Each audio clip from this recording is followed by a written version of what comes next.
What's up, everybody? Continuing the trend of the terrible production value and also dealing with Election Day. It is now 5:17 p.m.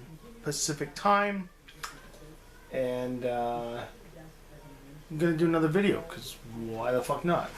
We're going to review, but not use, because I have used both and I know at least how they are from a usage standpoint.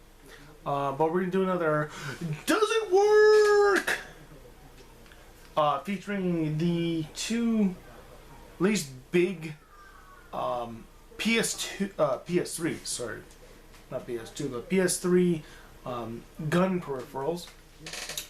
One that utilizes these two jammies, the navigation controller, the Sony navigation controller, and the motion controller, which would be this bad boy, the Sharpshooter.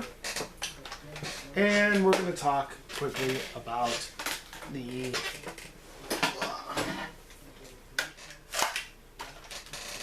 Cabela's, what the hell is this thing called?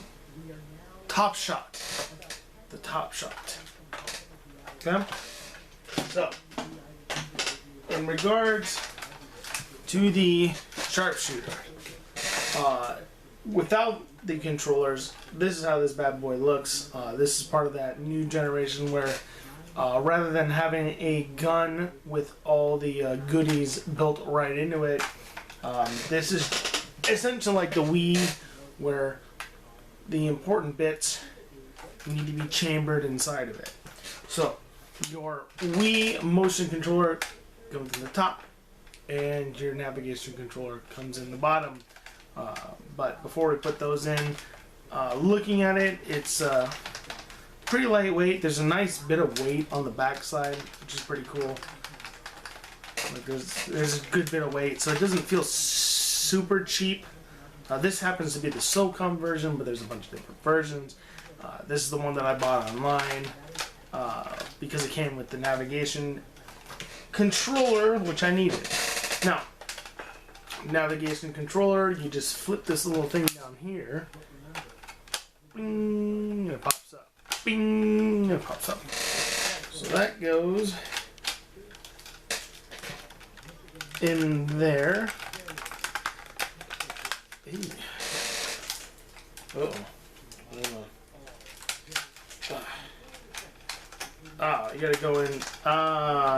Shit, I fucking turned it on. God damn it. Oh, sorry, I'll turn it off in a bit. You gotta go in top. Slides into place. Snap that in. There you go. So that's your bottom one.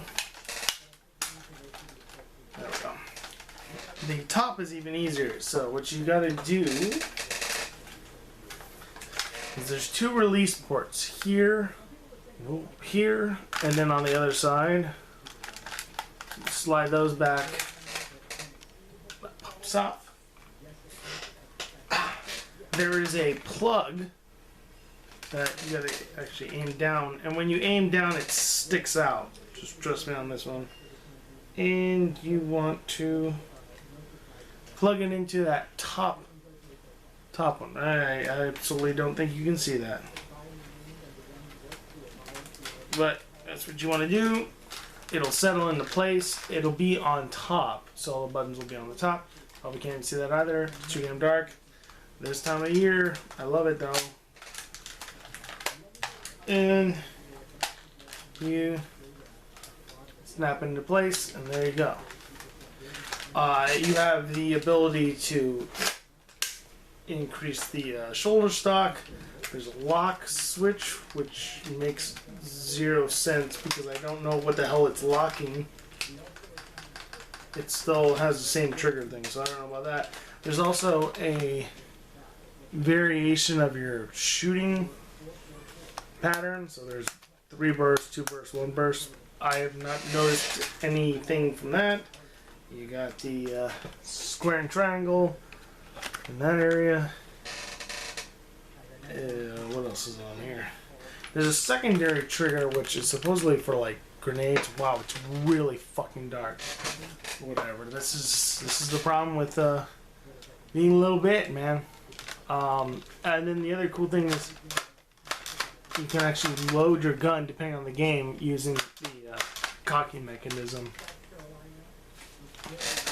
It looks like you would think that you could put a scope on this, but I haven't even been able to find anything, so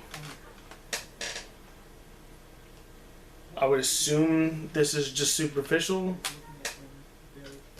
because I don't think that one works. It's way too thick, so. But there you go. So that's the Sharpshooter. Now, let's look at the top shot.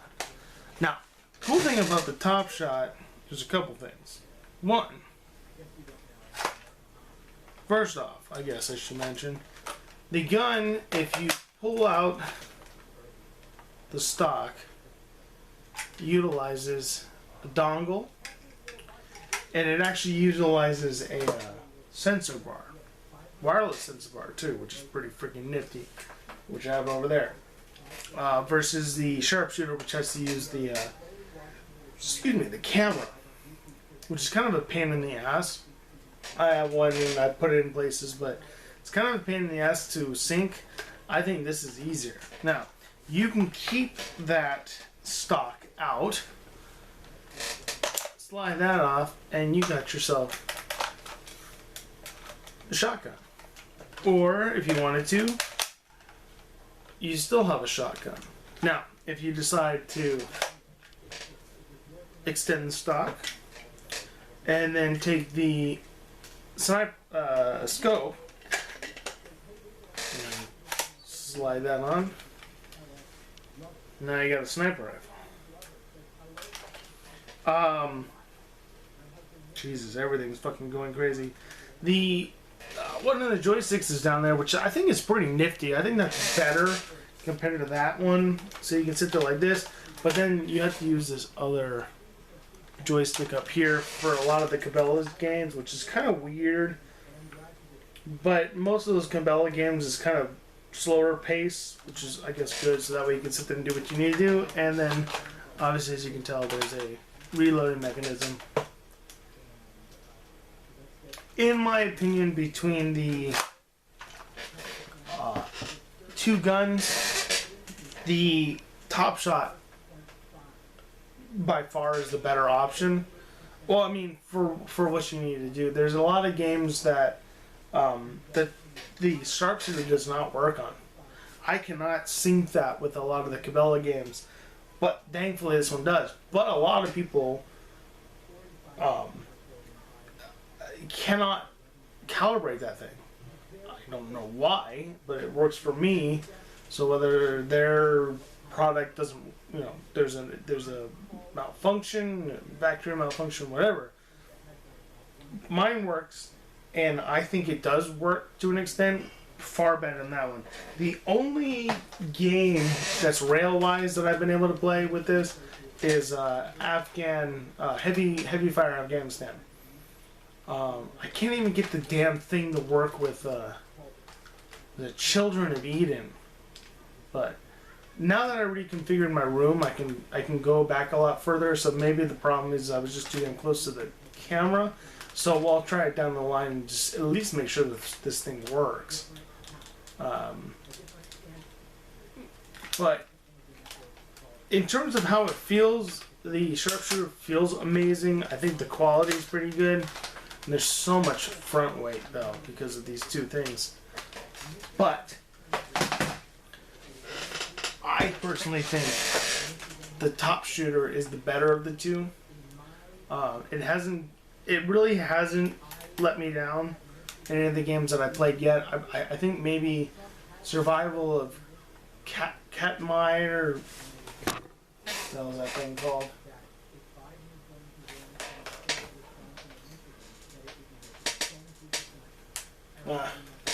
Anyways, it's something like that. Was having issues, but otherwise this thing was working like a champ. The trigger mechanism feels amazing on this. It's so smooth.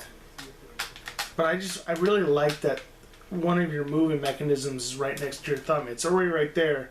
Instead of wasting that space, you know, utilize it so that way you can move around. It's a lot more fluid. I just wish that in some ways maybe this wasn't like there, because I kind of have a habit of holding a gun down here, so I kind of wish it was here, and then I could reload and then go back, reload and go back. But you know, that's a personal thing.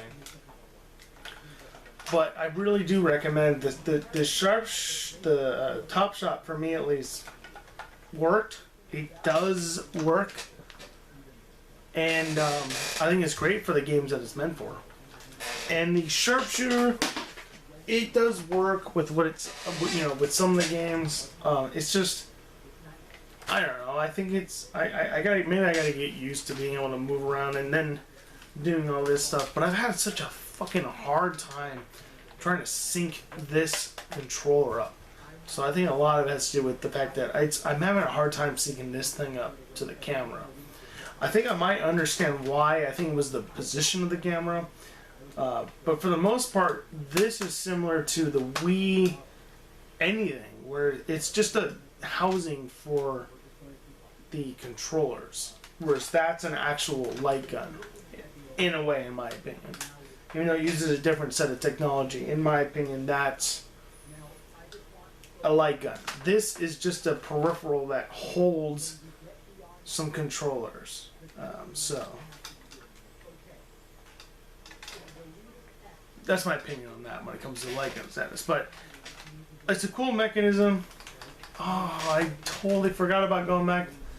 Someone had another mechanism for that. Damn. It was pretty cool. It was shaped like an AK-47. Oh well. I feel bad. I really did want to go back and get it. Oh well. But anyways, I got a couple games I still have to try with this, so I'll do that in another video. But for now, that's my opinion on this, at least. I mean, in the end, it's just a holder for the damn controllers, but it's pretty nice. Feels pretty good though. Slap that thing on and you go bah bah bah. Anyways, this is the Crap It Gamer, and I'll see you all soon.